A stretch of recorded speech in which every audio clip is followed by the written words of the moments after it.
Hello दोस्तों, आज की इस कहानी में आप सभी लोगों का स्वागत है। विमल बहुत परेशान था। उसे समझ में नहीं आ रहा था कि वो इस परिस्थिति से कैसे निपटे। वो अपनी माँ को बहुत चाहता था, किंतु उसकी पत्नी और बच्चे उसकी माँ से बहुत दूर भागते थे, क्योंकि उसकी माँ की एक आँख नहीं थी।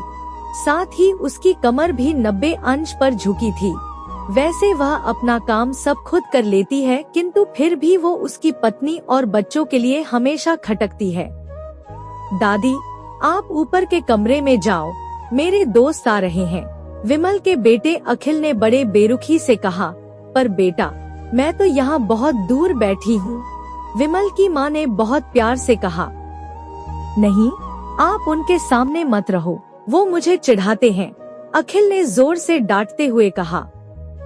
क्या हुआ अखिल, क्यों चिल्ला रहे हो? विमल की पत्नी कामनी ने किचन से ही आवाज लगाई। देखो ना माँ, ये दादी यही ड्राइंग रूम में बैठी है और मेरे दोस्त आ रहे हैं, अखिल ने शिकायत भरे लहजे में कहा। माँ जी, आप ऊपर चली जाओ, क्यों हम लोगों को लजवाती हो, कामनी ने बेटे का पक्ष लेते हुए कहा।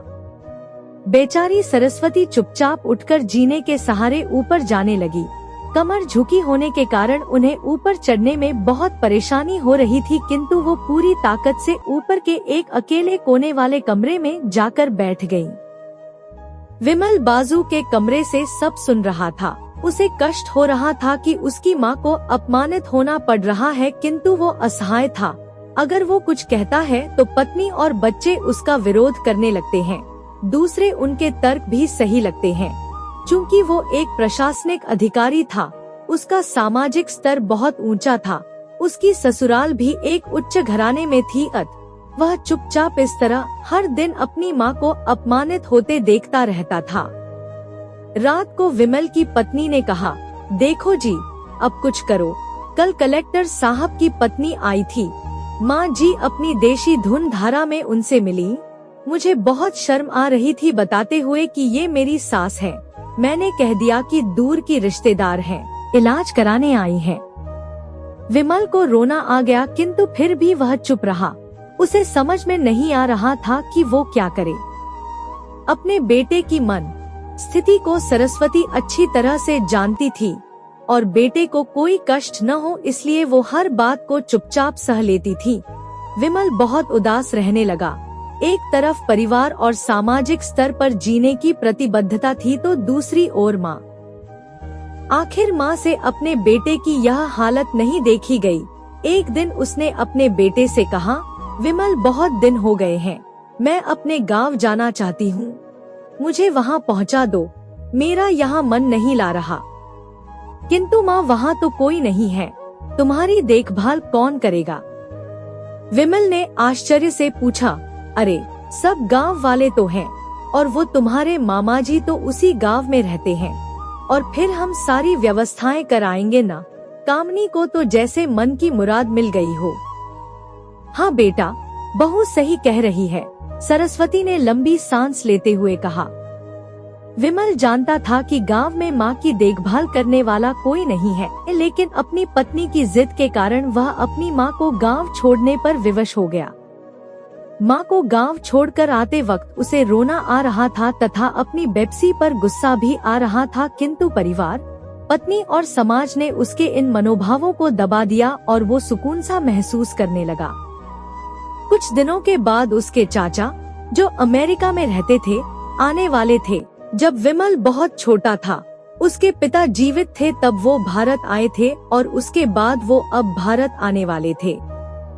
पूरा परिवार और आस पड़ोस बहुत उत्साहित था। अमेरिका से विमल के डॉक्टर चाचा आ रहे थे। डॉक्टर रमेश ने जैसे ही घर में कदम रखा, सबने मिलकर बहुत उत्साह से उनका स्वागत किया। क्यों विमल भाभी नहीं दिख रही, कहाँ है? डॉक्टर रमेश ने उत्सुकता पूर्वक पूछा। जी, वो गांव में रहती हैं, यहाँ उनका मन नहीं लगा, कामनी ने सपाट लहजे में उत्तर दिया। डॉक्टर रमेश ने विमल की ओर देखा तो विमल ने अपनी आंखें झुका ली।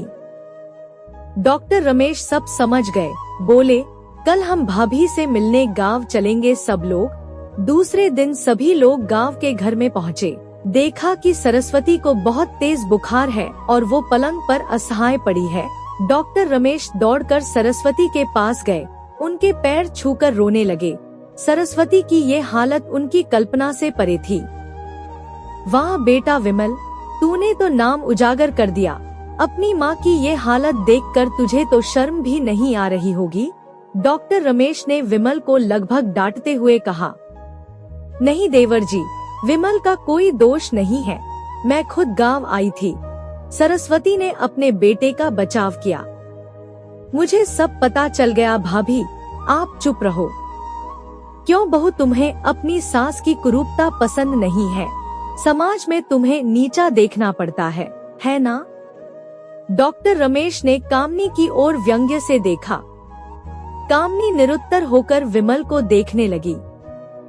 आज तुम जिस सामाजिक स्तर पर हो वो इन्हीं के संघर्षों की देन है। और बेटा विमल, तुम्हें शायद मालूम न हो कि बचपन में जब तुम 1 साल के थे तब छत से नीचे गिरने के कारण तुम्हारी एक आंख फूट गई थी और तुम्हारी रीढ़ की हड्डी में भी समस्या थी। तब तुम्हारी इस कुरूप माँ ने अपनी एक आंख और अपना बोन मेरो तुम्हें देकर इतना सुंदर स्वरूप दिया था। कामनी बेटा, इतने सालों तक संघर्ष करके बेटे को प्रशासनिक अधिकारी बनाने वाली इस संघर्षशील औरत की तुम लोगों ने यह दशा कर दी। तुम्हें ईश्वर कभी माफ नहीं करेगा। डॉक्टर रमेश की आंखों से अश्रु जलधारा बह रही थी। अब भाभी, आप मेरे साथ अमेरिका जाएंगी, यहाँ इन स्वार्थी लोगों के बीच नहीं रहेंगी। डॉक्टर रमेश ने सरस्वती से कहा। विमल को तो काटो तो खून नहीं था। डॉक्टर रमेश जो उसके चाचा थे, उन्होंने जो राज बताया उसके बाद तो विमल को यही लग रहा था कि उससे ज्यादा पापी इंसान इस दुनिया में कोई और है ही नहीं। वह दौड़ता गया और माँ सरस्वती के कदमों से लिपट गया। माँ, मेरा अपराध अक्षम्य है, मैं जानबूझकर चुप्पी साधे रहा, आपका अपमान करवाता रहा। अब सिर्फ आप ही उस घर में मेरे साथ रहेंगी और कोई नहीं। विमल ने आग्नेय दृष्टि से अपनी पत्नी और बच्चों को देखा। कामनी को भी बहुत पश्चाताप हो रहा था, किंतु उसकी हिम्मत नहीं हो रही थी कि वो सरस्वती से आंख मिलाए। सरस्वती ने कामनी की मन स्थिति को समझकर उसको पुचकारते हुए अपने पास बुलाया और विमल को डांटते हुए कहा, खबरदार, जो मेरी बहू को मुझसे अलग करने की कोशिश की तो तुझे ही घर से बाहर निकाल दूंगी। कामनी और बच्चों ने सरस्वती के पैर पड़ते हुए अपने व्यवहार पर माफी मांगी और मां के हृदय ने सबको माफ कर दिया। तो हेलो दोस्तों, यह कहानी आप लोगों को कैसी लगी है कमेंट बॉक्स में जरूर बताएं।